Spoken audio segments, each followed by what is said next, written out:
Alright, so now we are on to the Korean War. So this is part of that whole anti-communism, controlling the spread of communism, making sure that domino effect didn't happen. But this is talking about the Southeast and Asian theater. So the first major conflict would be obviously the Korean War from 1950 to 1953. So this war popped up. It was not declared. It was considered a police action. But this war popped up about 5 years after the end of World War II. So this is a fairly quick turnaround when you get right down to it. Sometimes this is called America's Forgotten War just because it's not as heavily publicized. And subsequently, you had the Korean War about 10, 12 years later. So people more focus on the Vietnam War. More is known about it. It was a lot more involved with like 1960s and the hippie movement and the anti-war movement, much more controversial.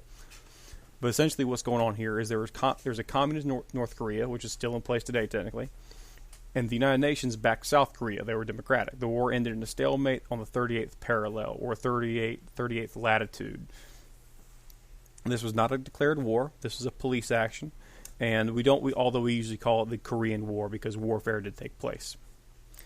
All right, if you look at this map, you'll see the various lines. So you have the originally things around 1960 or around 1950, South and North Korea exist. Then later on, September, the North Koreans start to attack South Korea, and they kind of push them way, way back. And then we get involved. The United Nations gets involved. We push the North Koreans way, way up past the 38th parallel, the little blue line in the middle. And then by the end of it, in 1951, we're back at a stalemate again, mostly because China then got involved. Communist China got involved. Douglas MacArthur, we talked about him earlier. He is, once again, the commander during the Korean War, although eventually he is removed. The Geneva Conference in 1954. Originally, it was planned to deal with Korea. If it took up the fate of Vietnam, divided on the 17th parallel, Communist North and pro-Western South, the conference divided North Korea and South Korea along the 38th parallel. So we had two issues going on during this time period. One, the Vietnam issue, which become much bigger later on in the 60s and 70s. So we handled two things: where would we divide North and South Vietnam, and where would we divide up North and South Korea. Geneva's in Switzerland. There's often a lot of conferences in Geneva because it's Switzerland and they are neutral. They don't get involved in either way. And this is just a map of Southeast Asia, just so you know what's going on. You got Laos, Vietnam, North Korea, Cambodia, these areas that all have a great deal of communist influence coming in from China. North Korea during this time period was the communist side of Korea. This is Vietnam. North Vietnam was considered the communist side of Vietnam, and then there was South Korea, which was the pro-democratic, although now it is all essentially North Vietnam after we left the theater. Same thing with Korea, except we were able to keep South Korea democratic, and to this day in current events you hear about Kim Jong-un taking over. But it is kind of important to note that North Korea communism is not the same thing as like Russian communism or even Chinese communism. It's much more despotic. So you have Kim Il-sung was the original leader of North Korea, and North Koreans think, or at least trained to think, they're basically brainwashed and believing that he came down from the mountain like a god. Like they're not communists in the way that people would say we exist like a commune. There's no classes. There's a very distinct class system in North Korea. It's not really communist. It's more like just a straight up tyrannical dictatorship. And this is Korea as divided on the 38th parallel. Pyongyang is the capital of South Korea, and Seoul is the capital of North Korea. And there's a demilitarized zone along that line. All right, now we got to talk about the Berlin Wall. So I mentioned it earlier. So the Berlin was basically encircled in a wall. The reason why it's there was to prevent people from East Germany from fleeing into West Germany in the 1960s. And this is what the wall looks like. You can see it goes all the way around Germany. It goes all the way around West Berlin. And if you go back to a previous map, you'll notice that Berlin is kind of encircled in East Germany, which is all communist. So all there are various checkpoints that are open up to Germans only, and there's certain checkpoints that are open to Germans and non-Germans. So those are the important ones where you could get back and forth, but you had to have the right papers. And people would smuggle people in and out. There were tunneling systems. People actually went across on wires to escape from East Berlin. But the thing is, once you got across, you were basically granted citizenship in West Berlin, which would give you more free passage back and forth, although most people, once they got in, they never tried to cross back and forth. All right, let's talk about Fidel Castro. He's the communist leader of Cuba, and he gained power in 1959.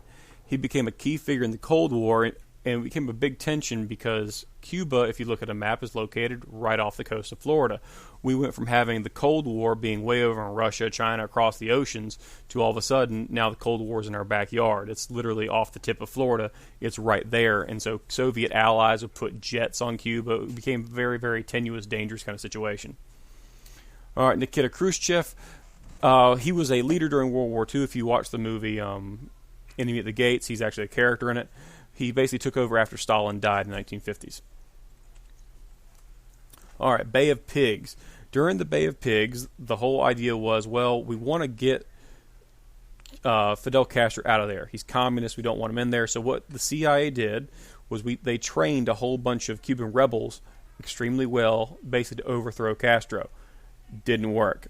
It was a big embarrassment to JFK, John F. Kennedy, and he was basically just a huge flop for him.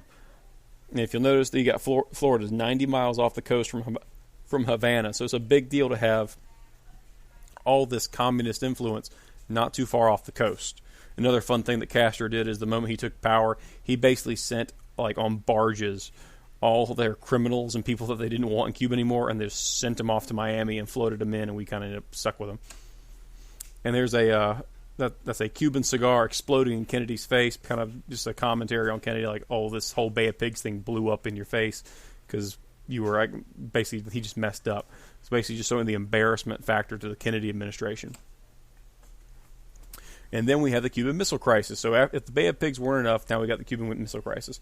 So the Soviet Union and the U.S. came to the brink. It almost happened. Nuclear warfare almost happened. Because there was an installment of missile sites by the Soviet Union in Cuba. So basically the Soviet Union and Cuba, they're both communists, became allies.